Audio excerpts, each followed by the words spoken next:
नमस्कार मेरे साथियों, मैं दुर्गा कुमार और आप सब देख रहे हैं दुर्गा मोटिवेशन। आज के इस वीडियो में हम सब जानेंगे त्रिकोणमिति का परिचय। इसके लिए मैं बेसिक जानकारी बताऊंगा ताकि चैप्टर स्टार्ट करते समय कोई दिक्कत ना हो। तो सबसे पहले हम बताएंगे कि त्रिकोणमिति है क्या। तो त्रिकोणमिति यही है कि त्रिभुज में भुजाओं और कोणों से संबंधित जो अध्ययन किया जाता है उसे त्रिकोणमिति कहते हैं। जैसे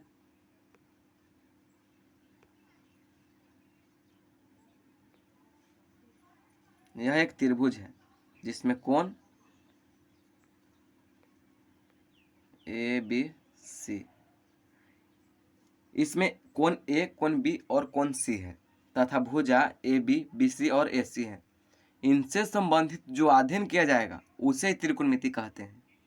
यानी कह सकते हैं कि किसी त्रिभुज में कोणों और भुजाओं से संबंधित जो अध्ययन किया जाता है उसे त्रिकोणमिति कहते हैं। त्रिकोणमिति को अंग्रेजी में त्रिगोनमेट्री कहते हैं, जो 3 ग्रीक शब्दों से मिलकर बना हुआ है। टी आर आई, त्रि मतलब 3 होता है। गौण, गौण मतलब भुजा, भुजा O M E T R Y, मेट्री मतलब माप होती है। तो इसे कह सकते हैं कि 3 भुजा माप, यानी किसी त्रिभुज में 3 भुजाओं की माप त्रिकोणमिति कहते हैं। यह कहना कोई गलत नहीं होगा। त्रिकोणमिति में सबसे पहले जानने के लिए आता है समकोण त्रिभुज। समकोण त्रिभुज को अंग्रेजी में राइट एंगल ट्रायंगल कहते हैं। चलिए इसे भी मैं परिभाषित करता हूँ, आप ध्यान से सुनिए। इसके बारे में इसका शर्त है उसे भी मैं बताऊंगा। समकोण त्रिभुज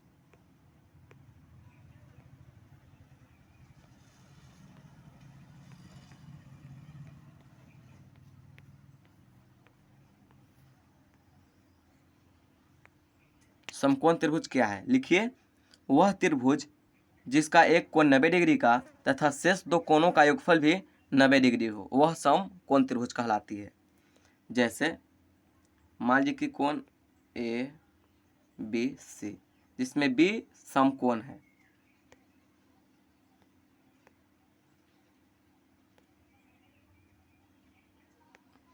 यानी कोण बी बराबर 90 डिग्री, तो कोण ए प्लस कोण सी बराबर भी 90 डिग्री होंगे। तो चलिए अब इसका मैं शर्त है उसे मैं बताऊंगा। तो शर्त पहला है कि एक समकोण त्रिभुज में एक कोण समकोण तथा 2 न्यून कोण होते हैं। चलिए यहाँ एक समकोण त्रिभुज बनाते हैं।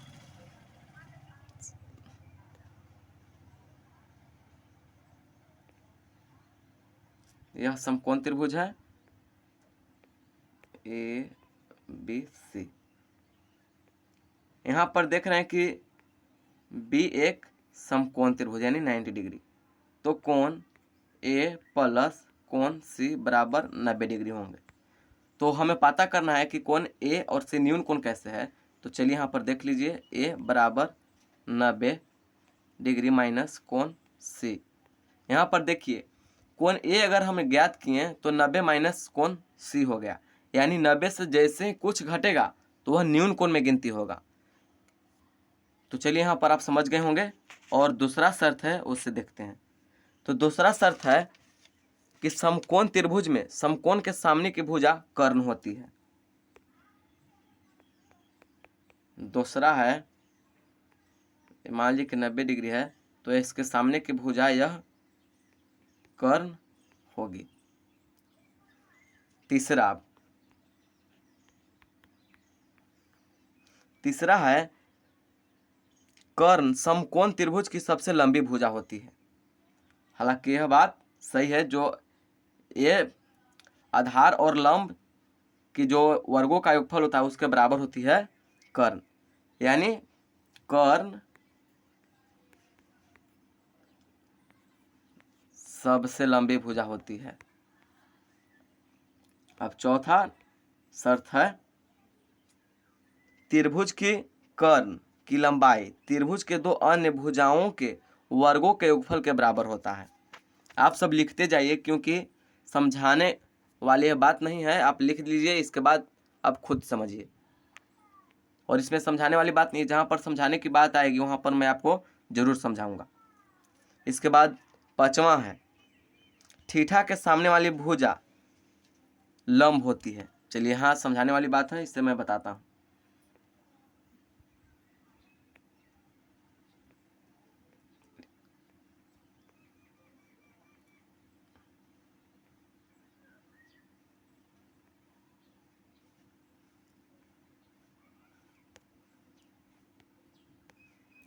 मान लीजिए कि कोण ए जो है थीटा है, तो थीटा के सामने वाली कोण भुजा लंब होती है, यानी पी परपेंडिकुलर।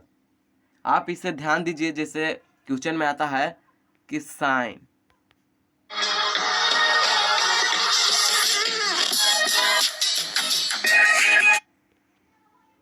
ऐड बहुत ज्यादा लग रहा है इस समय।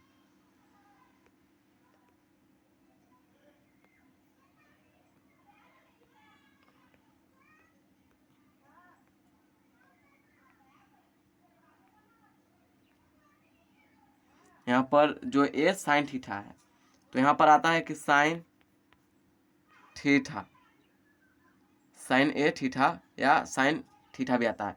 तो यहाँ पर देखिए इस कोण की माप करता है, इस कोण से तुलना करिए। जहाँ पर थीटा दे तो उसी कोण से तुलना करिए, तो इसका सामने वाला ये लंब हो जाएगा, पी से सूचित किया जाता है, और ए फिर आधार हो जाएगा जिसे बी बेस से सूचित किया जाता है, और ये हाइपोटेनस एच से।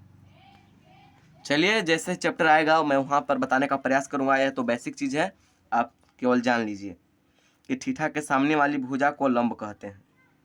अब छठा है कर्ण को एच के द्वारा सूचित किया जाता है। सब पीछे ही बता दिए हैं, लेकिन मैं जो नोट तैयार किया हूँ उसे पढ़ा रहा हूँ, तो पारापारी सब पढ़ने को मिलेगा। तो इसके बाद आप यहाँ पर समझिए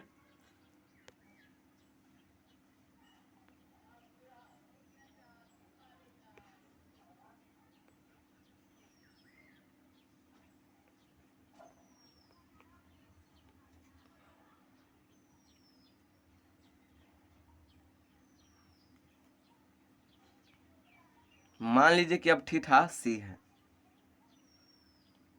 तो थीटा के सामने वाली कोण को क्या कहते हैं? लंब, जिसे पी से सूचित किया जाता है, और ये आधार हो गया बी, और फिर ये एच हो गया। अब इसके बाद मान लीजिए कि फिर पूछेगा कि थीटा ए कौन पता है, यहाँ फिर यहाँ कलर थोड़ा चेंज करते हैं। अगर यहाँ पर थीटा दे तो फिर ये पी हो जाएगा, और ए बी, और ए एच, यानी एच कभी बदलता नहीं है। ये आपको ध्यान देने वाली बात है। इसके बाद हम पाइथागोरस प्रमेय जानेंगे, क्योंकि पाइथागोरस प्रमेय इस चैप्टर में काफ़ी यूज होता है।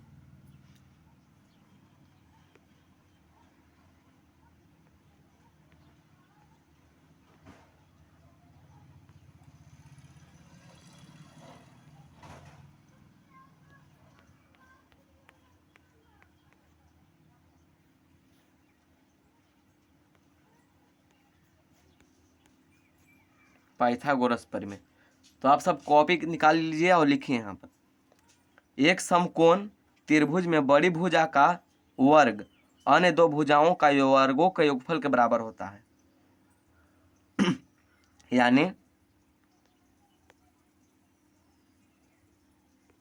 पाइथागोरस प्रमेय हमेशा समकोण त्रिभुज पर ही होता है, जिससे ये 90 डिग्री हो गया, कोण ए बी सी।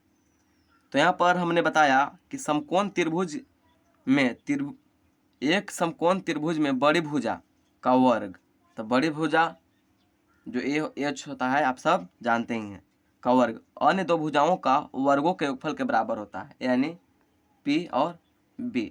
यहाँ पर हम लिख सकते हैं कि कर्ल बराबर अंडर रूट पी के स्क्वायर प्लस बी के स्क्वायर।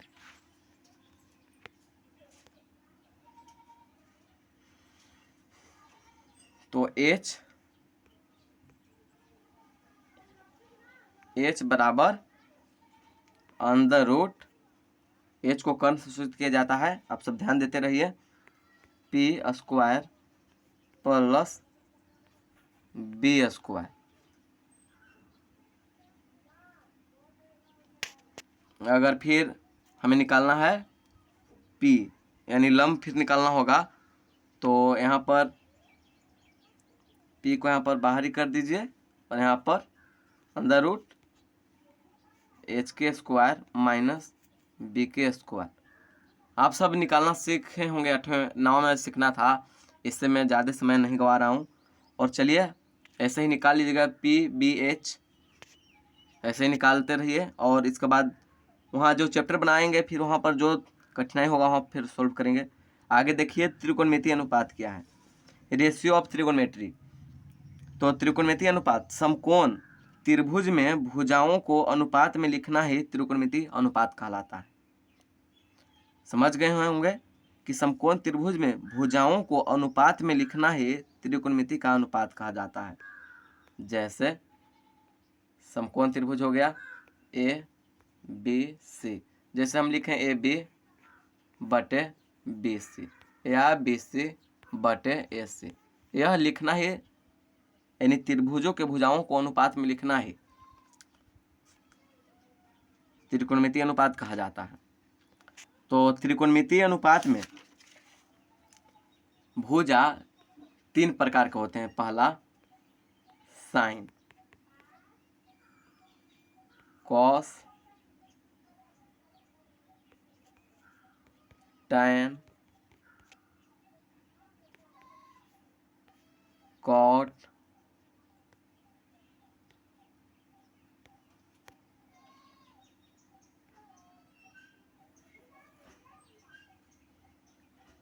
कोसेक,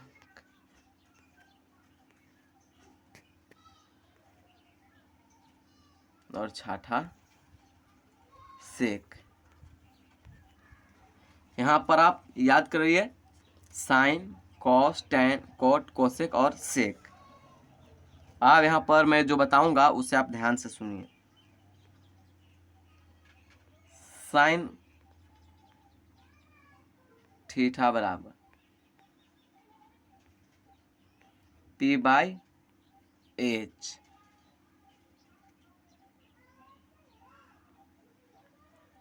कॉस थीटा बराबर B/H। यहाँ पर चलिए 2-2 बता रहा हूँ। तो साइन थीटा बराबर आता है कि P/H। तो यहाँ पर एक त्रिभुज बनाता हूँ,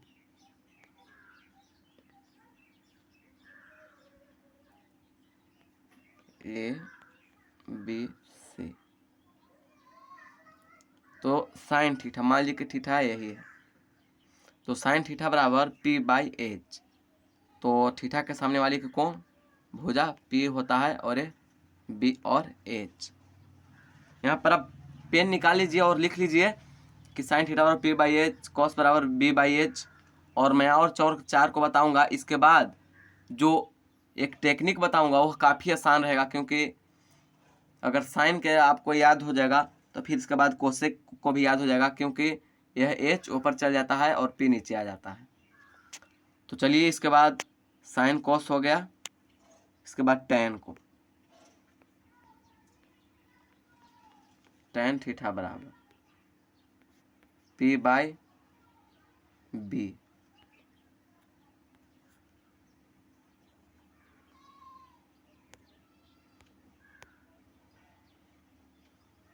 इसके बाद कॉट,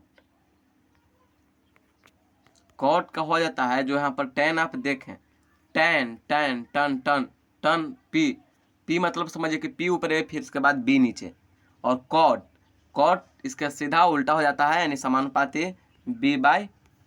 पी। तो tan और cot यहाँ पर आप ध्यान दीजिए, फिर उसके बाद चारों को कंपेरिजन उनसे करेंगे और वह जल्दी समझ में आ जाएगा।